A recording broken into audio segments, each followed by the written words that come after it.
Well, hey, good morning, and welcome to the weekend, Pleasant Valley students, middle school and high school. Um, I hope you have some fun 4th of July plans, but I also hope that you are safe and that you are mindful of the environment that we live in.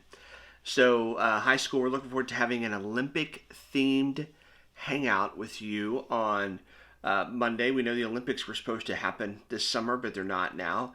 But we're going to have some Olympic fun, the 2020 Olympic hangout. So that's on Monday, and then Wednesday, middle school. We're excited to have you join us in person for worship as Marla will be speaking, and we've got a fun night planned for you there. So as we head into the weekend, it's interesting that today's devotion deals with this topic really of acceptance, freedom, acceptance, those type of things. So, um, do you find yourself when you wake up in the morning sometimes feeling like, what do I need to do to impress God today? What do I need to do to achieve something for God today? Or what do I need to do just to be better than what I was the day before? Or maybe better than the person you're trying to emulate or uh, to beat. See, I think that a lot of Christians load on their shoulders every morning a burden that they don't have to bear. They don't have to bear that. And so they get up every morning and they pick up this heavy load, this heavy burden of trying to be someone who everyone thinks that they should be instead of who they are.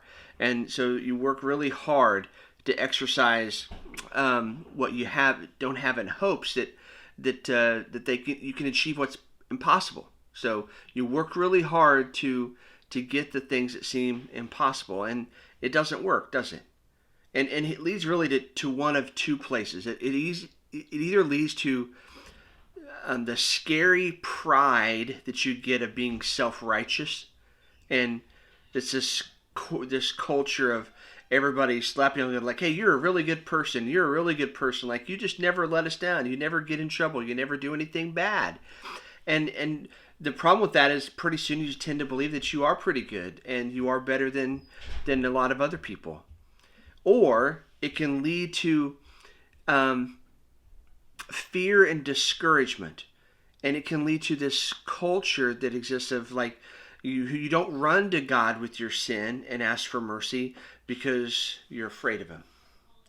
Now, Paul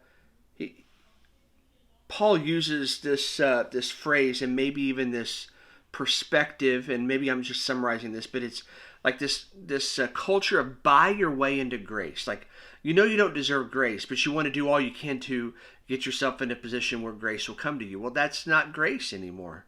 That's a work, right? And he says in Galatians 3:11, Paul says, "Now it is evident that no one is justified before God by the law." Now, that's pretty, when you really unpack that, the simplicity of that statement, it is all inclusive. Nobody is justified, in other words, declared right by God or before God by the law. In other words, doing all the good stuff and the things that you should do doesn't make you right before God. It doesn't. And we know this, and too, like if you've been around the church long enough, you know this, but we sometimes live in a different type of way. So there are no bills due for your sin. Your sin doesn't produce a bill that says you have to pay this unless you have not surrendered your life to Jesus. But for those of you that have surrendered to Jesus, He's already paid that. Now, that's not a license to sin. It's not a license to go do what you want. But it is permission that when we do sin, we don't have to run away from God. We can run to God and accept His mercy and His grace. I want to read this chapter in Isaiah and then summarize. But we usually read this a lot of the times around Easter and thinking about who Jesus was. And remember, this was written hundreds of years before Christ. But Isaiah 53, "Who has believed what we have heard? and to whom has the arm of the Lord been revealed? He grew up before him like a young plant and like a root out of dry ground. He didn't have an impressive form or majesty that we should look at him, no appearance that we should desire him. He was despised and rejected by men. This is all speaking of Jesus, prophesying about the Messiah to come. He was despised and rejected by men, a man of suffering who knew what sickness was. He was like someone people turned away from. He was despised, and we didn't value him.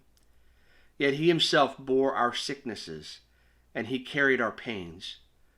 But we in turn regarded him stricken, struck down by God, and afflicted. But he was pierced because of our rebellion, crushed because of our iniquities. Punishment for our peace was on him, and we are healed by his wounds. We all went astray like sheep. We all have turned to our own way, and the Lord has punished him for the iniquity of us all. He was oppressed and afflicted, yet he did not open his mouth.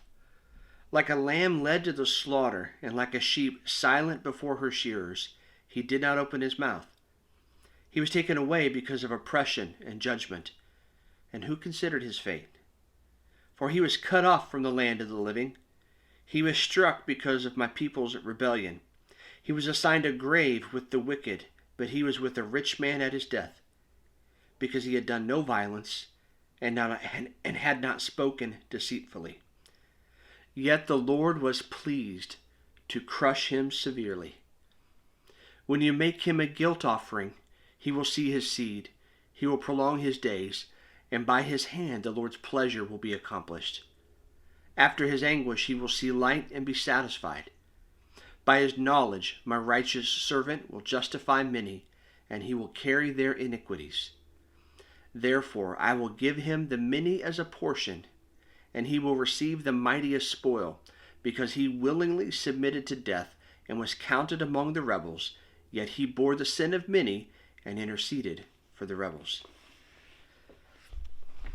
Think about that. That's Jesus that we're talking about.